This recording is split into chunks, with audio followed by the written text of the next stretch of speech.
नमस्कार, पाहूयात आजच्या काही ठळक घडामोडी. बदल घडवायला तयार रहा, आदित्य ठाकरे.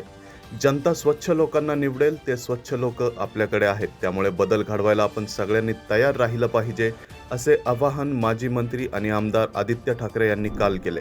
वाकड येथील एका हॉटेलमध्ये रविवारी सायंकाळी इच्छुक उमेदवारांच्या मार्गदर्शन मेळाव्यात ते बोलत होते.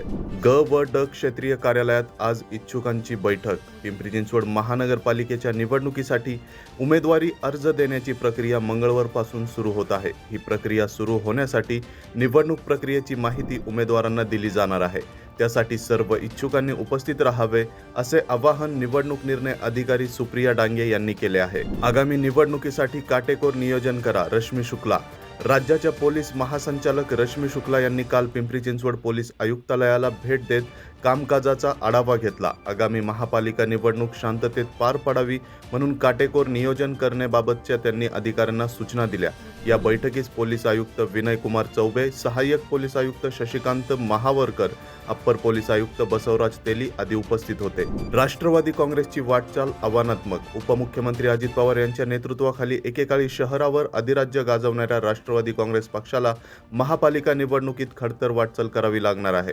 भाजपच्या माजी नगरसेवकांचा काही पक्षप्रवेश घडून आणल्यानंतर पक्षाला नवसंजीवनी मिळाली असे चित्र होते. मात्र भाजपने जोरदार प्रत्युत्तर देत तब्बल 16 दिग्गज माजी नगरसेवक गळाला लावले. यामुळे पक्षाला शहरात सत्ता आणणे कठीण झाल्याचं चित्र आहे. पुणे जिल्ह्यात राष्ट्रवादी काँग्रेसचे वर्चस्व. नगर परिषद आणि नगरपंचायतीच्या चुरशीच्या निवडणुकीत राष्ट्रवादी काँग्रेसचे वर्चस्व राहिले आहे. राष्ट्रवादीचे 10 नगराध्यक्ष झाले असून शिवसेनेला 4 तर भाजपला 3 नगराध्यक्षपदं मिळाली आहेत. इंदापूर आणि तळेगाव दाभाडे या राजकीयदृष्ट्या संवेदनशील ठिकाणी सर्वांचे लक्ष लागून होते. त्यापैकी इंदापूरमध्ये राष्ट्रवादीने पकड मजबूत केली, तर तळेगाव दाभाडेमध्ये भाजप युतीच्या उमेदवारांना विजय मिळाला. भोर जेजुरीमध्ये भाजपला अपेक्षित यश मिळालं नाही. पतीकडून पत्नीची 1.5 कोटी रुपयांची फसवणूक. लग्नानंतर पत्नीच्या पगाराचे पैसे स्वतःच्या व्यवसायासाठी वापरून आणि तिच्या नावावर कोट्यावधींचे कर्ज काढून फसवणूक केल्याचा प्रकार उघडीस आला आहे.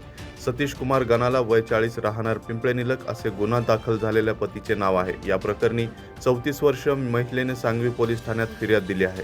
इमारतीवरून पडून मृत्यू. इमारतीचे काम करत असताना सुरक्षेची पुरेशी खबरदारी न घेतल्याने 18 वर्षाच्या मजुराचा 15व्या मजल्यावरून पडून मृत्यू झाला. अझरुद्दीन अन्सारी असे मृत्यू झालेल्या कामगाराचे नाव आहे.